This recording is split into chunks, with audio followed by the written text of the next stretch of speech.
So let me ask you about the success of Jeff Lewis. Had you always you watch all the shows, but then you know the training and you know exactly what is captivating and casting. Had you always known he was going to be this successful on a platform like SiriusXM? I loved him in Flipping Out. I loved him and his relationship with Jenny. I loved how they had that chemistry. I loved how freakish he was with like his OCD and all of that stuff because I have OCD. I actually did Do you? I did interior therapy, the show that he did where they like went into a couple's house and he redid my house in the Palisades. And so when I met him in person and we did interior therapy, I actually thought he was a real fucking asshole. I was like, God, he just goes out of his way to be an asshole. But then, on the second or third day, I actually was like, oh, there's a method to his assholeness. Because at first I was like, oh, he really liked Tommy, who was my baby daddy, my boyfriend at the time, Finn's dad. And Tommy's a good-looking guy, an artist, brooding, played lacrosse, you know what I mean? But he's an idiot, and he was like a moocher and a loser. And I thought, God, is Jeff so easily swayed by someone like Tommy? But then Jeff got it towards the end, and I was like, oh, okay, there was a method to sort of him reading people.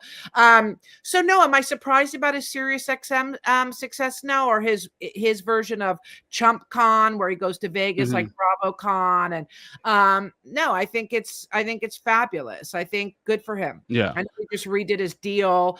I think what is great about Jeff that we don't get from Andy, no offense, because Andy just has to kiss everybody's ass and he can't really give us any real scoop, like, you know what I mean? But what do you mean don't get to? He doesn't get to?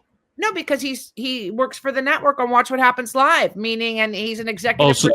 Your hands are tied a little. Yeah.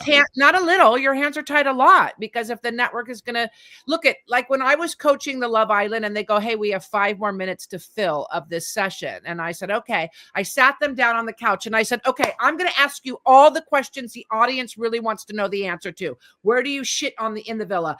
What happens if you're a girl and you have your period? Are people in the shower? How many showers are there? What happens when your nails need a fill?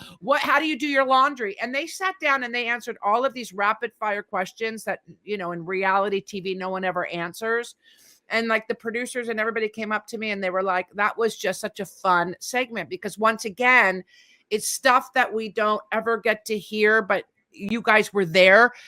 Andy's there. He knows the inside scoop. Just give us a little tidbit, but I guess you can't, because he can't also, if he knows what happened on episode 2 and, or episode 7, but we're only seeing episode 2 airing and he has them on Watch What Happens Live. He can't obviously go forward, but I like how Jeff has a good, like, he'll be like, I like how he has the housewives on or different Bravo celebrities on his show. And they really chat about things that we don't get on Watch What Happens Live. So I think he serves an amazing purpose into that franchise. So he's like in it with the content, but he's outside of it, where he doesn't have to like be a conflict of interest like Andy, has to, sort of, for the sake of the shows. He works for SiriusXM. He doesn't work for Bravo, even though I know he's doing a deal with them to have a new show on Bravo, but his employer is Sirius.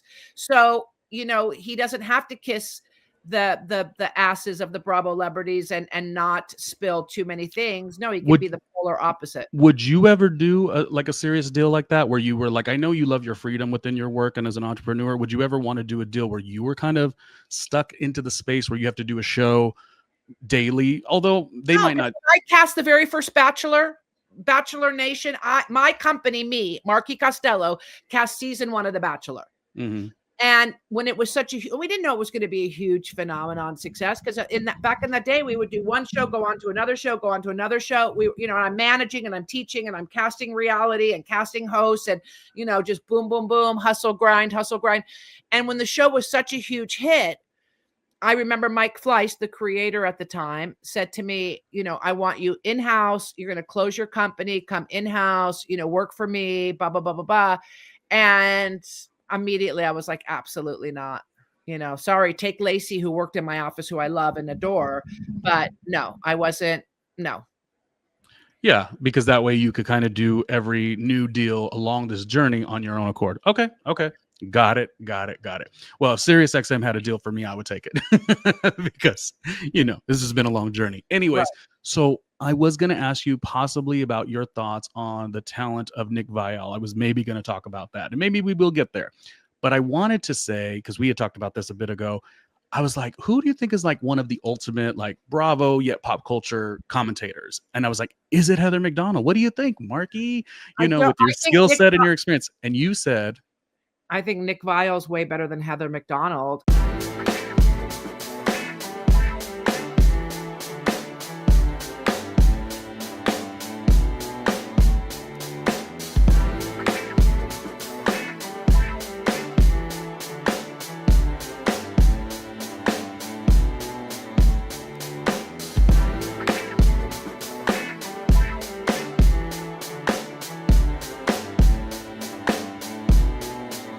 Hey, Ronnie Jr.